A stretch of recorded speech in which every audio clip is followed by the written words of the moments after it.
In a small, tree-lined neighborhood lived a 13-year-old boy named Caleb. He was curious, imaginative, and always jumping from one idea to the next. He tried painting, coding, learning guitar, even launching a YouTube channel. But one thing always stood in his way. He never stuck with anything long enough to get good. The moment a task got slow or difficult, Caleb would quit. His room became a gallery of abandoned projects, a canvas with only 2 brush strokes, a disassembled robot, and a dusty keyboard barely touched. He didn't lack interest or energy, just patience. One summer afternoon, frustrated after quitting yet another idea, Caleb sat on the porch with a scowl. His grandfather, a calm, kind man visiting from out of town, joined him with 2 lemonades. "You look like you lost a battle," his grandfather said. Caleb sighed. "I try, Grandpa, I really do. But if something doesn't work quickly, it just feels pointless." His grandfather took a sip, then leaned back. "You remind me of a story I once heard from an old craftsman I met while traveling overseas." Caleb raised an eyebrow. "About what?" "About a young man who wanted to become a sculptor," the old man began. "He found a large stone and believed he could turn it into something beautiful. Day after day he chipped away at it, but weeks passed and nothing seemed to change. He began to doubt himself. Just when he was about to quit, an experienced artist passed by. The old artist watched him for a while, then said, 'The masterpiece is already inside the stone. Your job is simply to keep removing what doesn't belong.' Inspired, the young man returned to his work. He didn't rush. He didn't demand perfection. He just kept chipping. Eventually, the statue emerged, not from genius, but from perseverance."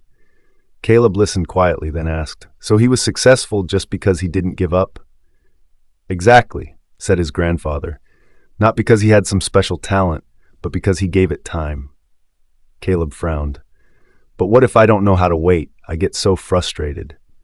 His grandfather smiled. "Then it's time to learn. Here are 5 lessons that might help. 1. Focus on progress, not perfection. You don't need to be amazing right away," he said. "Just be a little better than yesterday. 1% better every day might not look like much, but over time it changes everything." Caleb decided to set small, daily goals. Learn 1 new chord on the guitar, read 5 pages of a book, write 1 paragraph in his journal. Each win gave him momentum. 2. Fall in love with the process. Imagine planting a tree and digging it up each day to see if it grew.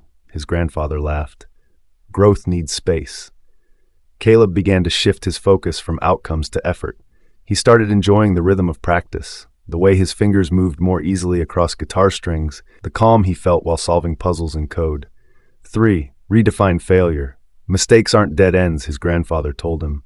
They're markers that you're trying. You only fail if you stop. So Caleb embraced his slip-ups. If a video didn't turn out great, he edited again. If a drawing looked off, he kept sketching. He began to see mistakes as part of the sculpture, not scratches on it. 4. Build tiny habits. Greatness comes from what you do consistently, not occasionally. Caleb started small. 10 minutes of guitar, 15 of reading, 5 of quiet reflection. The tasks weren't overwhelming and soon they became routine. He wasn't waiting for motivation. He was showing up regardless. 5. Practice gratitude. When you're discouraged, remind yourself of what you already have. Gratitude makes the waiting easier. Each night, Caleb listed 3 things he was thankful for: the chance to try again tomorrow, the roof over his head, the people who believed in him. Slowly, patience grew in the soil of appreciation.